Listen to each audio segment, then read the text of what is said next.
Olá, sejam bem-vindos e bem-vindas mais uma vez no canal Café com História. Eu sou Pedro Abreu, criador deste espaço de conteúdo e de informação a respeito da história do Brasil e, posteriormente, da história geral. Trataremos, mais uma vez, dando continuidade ao que havíamos conversado no outro vídeo, onde abordamos questões relacionadas ao período joanino, né, logo que a família real aportou no Rio de Janeiro, e nós tratamos, né, das consequências e dos efeitos colaterais aí deste processo de chegada da família imperial, da família real, né, não era império ainda, ao Brasil. Então, como a gente havia falado, Dom João VI abriu, né, os portos para o comércio exterior. Anteriormente, os portos eram justamente apenas para coletar, né, as especiarias, a matéria-prima produzida na colônia, e dessa forma mandar para a metrópole, mandar para Lisboa e para o Reino de Portugal. Outro diferencial é que ele abriu a Escola das Belas Artes. Ele também foi responsável por abrir, né, por tirar um veto que havia neste Brasil colonial de que não se poderia abrir indústrias. Então ele retira esse veto, né, ele tira essa sanção, né, justamente para manter um processo de colonização. E então os primeiros passos, né, já na efervescência da Revolução Industrial, começam a se dar no Brasil.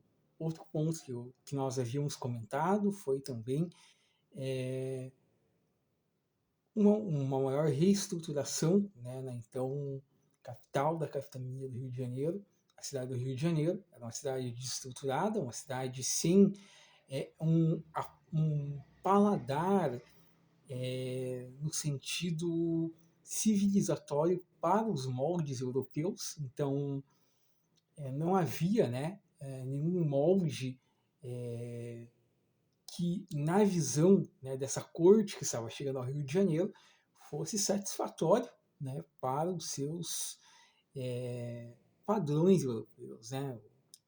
Apesar de que a corte portuguesa era já não era uma corte com um refinamento comparado às outras cortes da Europa, eles tinham um padrão de vida, né, na cidade do Rio de Janeiro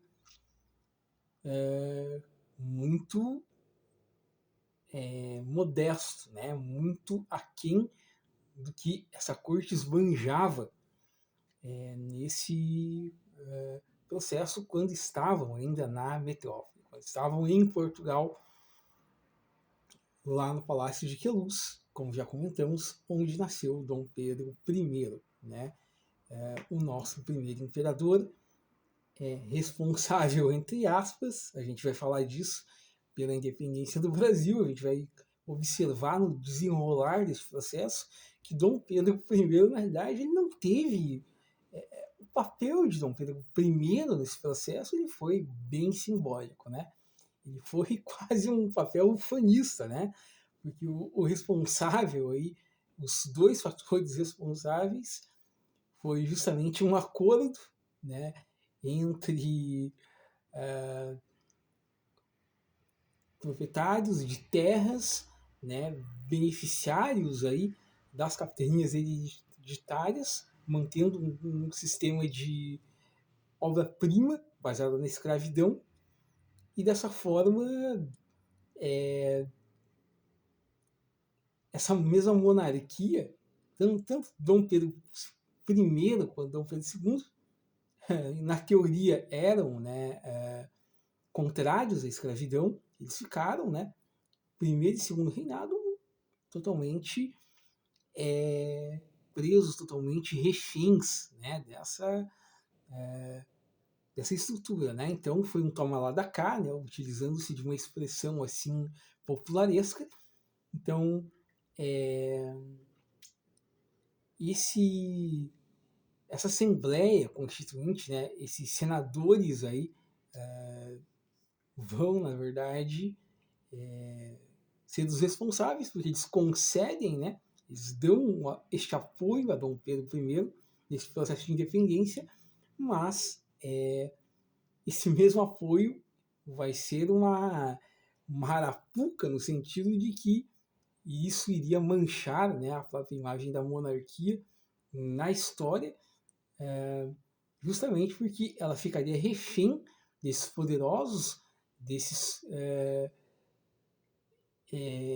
proeminentes detentores do poder neste Brasil recém-independente, que a sua maior obra, toda a sua obra-prima praticamente, é da mão de obra escrava. Então, de um lado, a monarquia, né, Dom Pedro I, José Bonifácio, né, que foi o nosso patriarca da independência, tem, né, esse aval, este apoio, né, para fazer essa ruptura com Portugal, fazer essa ruptura com a metrópole. Por outro, esses mesmos ideais, né, de independência vão ficar sufocados, vão ficar à mercê, né, desse poderio, né, deste feudo local com a sua mão de obra principal baseada na escravidão. Certo?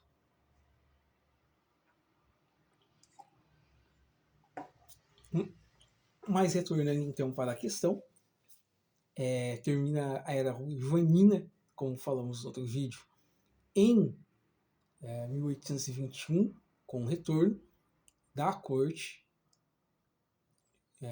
de grande parte da corte, incluindo Dona Maria II e Dom João VI para Portugal.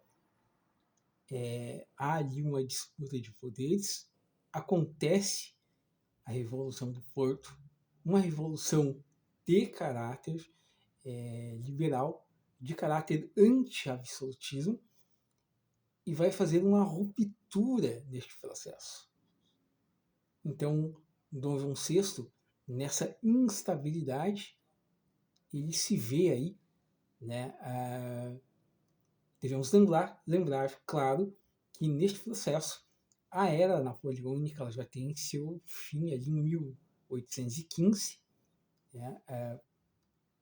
Depois pelo domínio da Europa, depois de logo ali em 1808,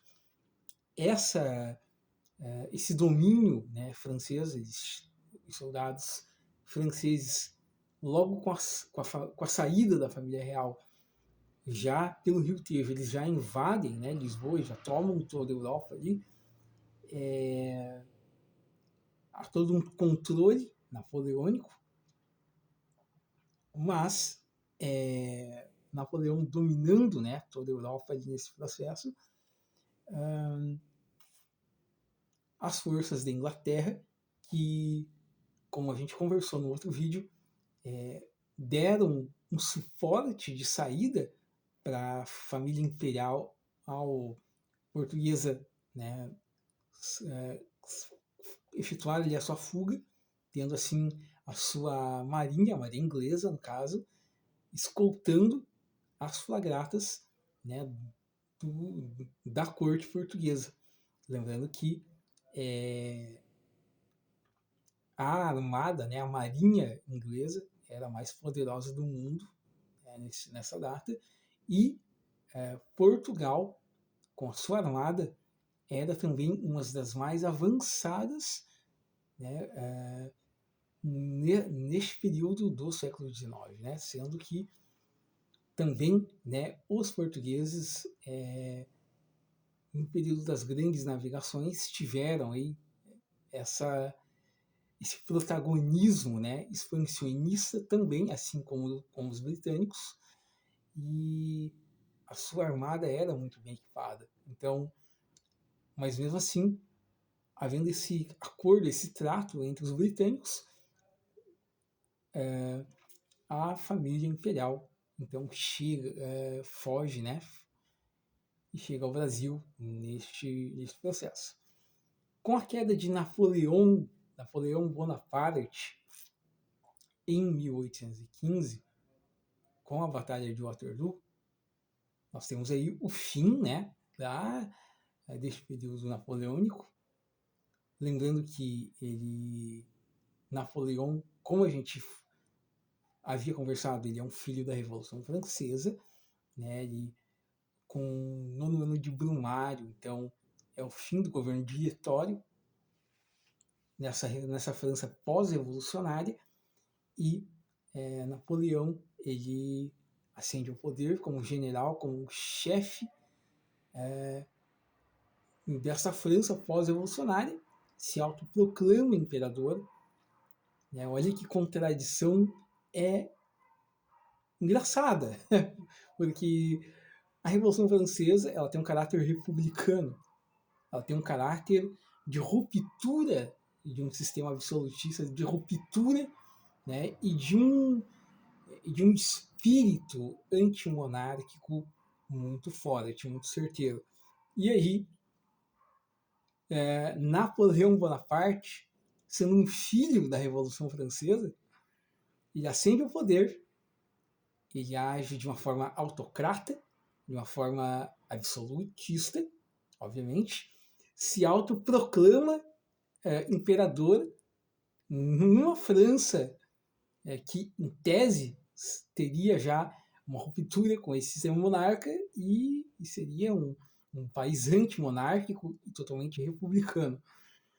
Mas Napoleão Bonaparte ele vai se autoproclamar imperador. Então é um mar de contradições aí nesse processo. Mas voltando para o vídeo não ficar muito longo, ele cai então em 1815, como também já tratamos na Batalha de Waterloo. Então Dom João VI, né, viu que o seu país estava nessa instabilidade, né, que vai resultar ali em 1821 na Revolução do Porto, e ele se vê ameaçado, afrontado. Ele vê que há um processo ali, mesmo que não tão sangrento quanto o processo revolucionário francês, mas ele sente que poderia haver uma ameaça nesse sentido de uma ruptura total, né, nessa Revolução do Porto, que vai ter esse caráter liberal. Lembrando que liberal, nessa época, seriam ideias de Estado, ideias de Constituição. Não tem nada a ver com neoliberalismo. Né? Não podemos confundir as coisas. Então, com essa revolução de caráter neoliberal, perdão, de caráter liberal, ele se vê ameaçado, então, e ele volta, né, ele retorna para Portugal. O que acontece?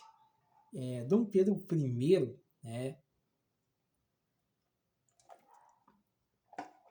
ele casa, né, então, casa por uma carta com Dona Leopoldina, da família austríaca de Habsburgo.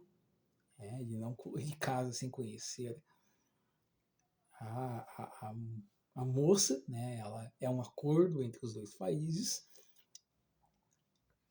É dado um retrato, uma pintura, mas ele não tem conhecimento, ele não tem noção de como é essa moça. Ela porta o Rio de Janeiro e ele tem uma decepção. Então, a história se repete com o pai dele, né? Com Dom Pedro II é a mesma coisa. Ele, ao se deparar com a Carlota Joaquina também, ele tem uma decepção. Enganaram o rapaz, enganaram o moço e não era o que o retrato dizia. Que o retrato mostrava essa noiva aí prometida. Mas ele se casa, né? Tem que casar, porque, enfim, era um acordo entre esses dois países. E então, já Dom João VI e Dona Maria II retornando a Portugal. Lembrando que Dona Maria II ela desdenha do Brasil, ela tem, ela, ao sair, né, ela chega a mencionar que do Brasil ela não gostaria nem de levar nenhuma poeira nos sapatos. Então ela tem, né, esse desdém, né, do Brasil. E Dom Pedro I, então, permanece aqui como príncipe regente. Começa a haver umas insurreições neste processo. Começa a surgir as ideias de independência, principalmente apoiado. São Paulo tem uma grande participação nesse processo, mas esse processo de independência, né, esse processo de desligamento, de ruptura com a metrópole, ele, né, é uma troca de favores, né, principalmente para que vai beneficiar os donos de cana-de-açúcar, né, os engenhos, todas essas famílias em todas as capitanias que, né, justamente foram contempladas, né, durante o período colonial, com essas demarcações, né, de terras que nós vamos chamar de das capitanias hereditárias, né? Então há uma troca de favores, já há todo um sistema ali antes de proclamar a independência de um poderio econômico, né, ao mesmo tempo descentralizado, né, em todas as capitanias, mas mesmo descentralizados, uniformes, no sentido de, neste possível país independente, toda a constituinte, toda a assembleia, né, seria dominada por estes mesmos interesses, e foi o que aconteceu. José Bonifácio, patriarca da independência, né, então ele começa a articular, né, esse processo de independência. Ele era um homem muito visionário, ele era um homem muito inteligente, brasileiro, mas estudou em Portugal, teve toda a sua formação na Universidade de Coimbra, uma das mentes mais brilhantes, né, que podemos definir toda a história brasileira,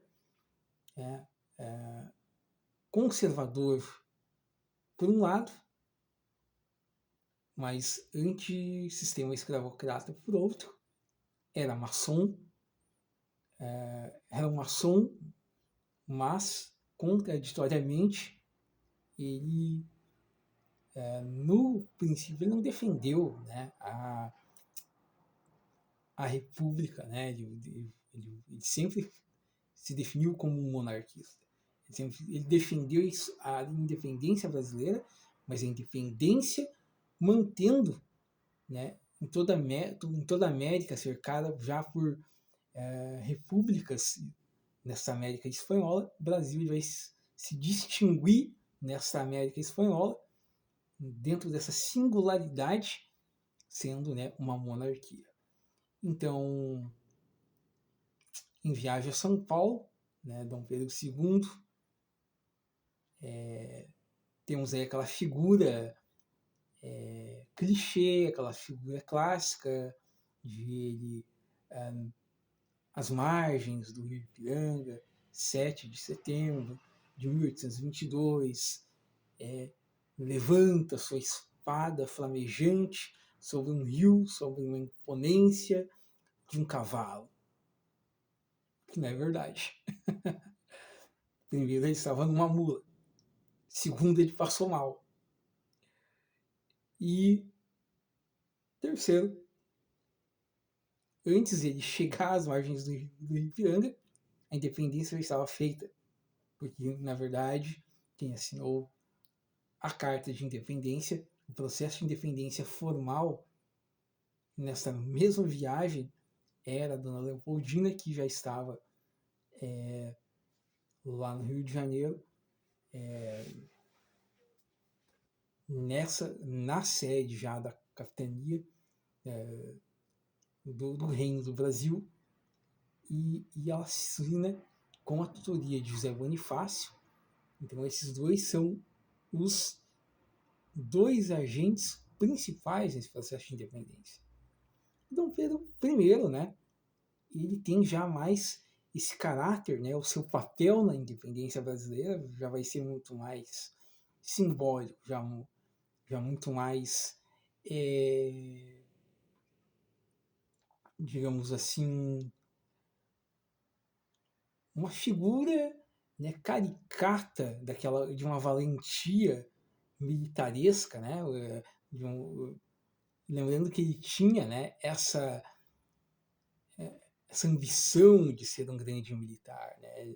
Ele era de uma ideia, de uma formação muito mais militaresca, ao contrário da dona Leopoldina, que tem um perfil já totalmente mais intelectual, das leituras, das ideias, do campo das ideias, do campo, muito alinhada à ideia de nação, muito alinhada a um pensamento de construção de nação, muito alinhada a ideias de legalidade, muito avançada, temos que admitir, para o tempo dela.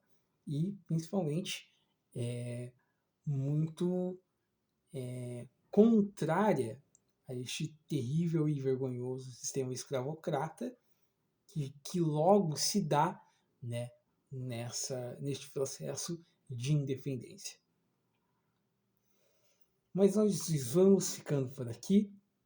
Mais uma vez, é uma satisfação compartilhar mais esse conteúdo com vocês. Espero de alguma forma ter contribuído.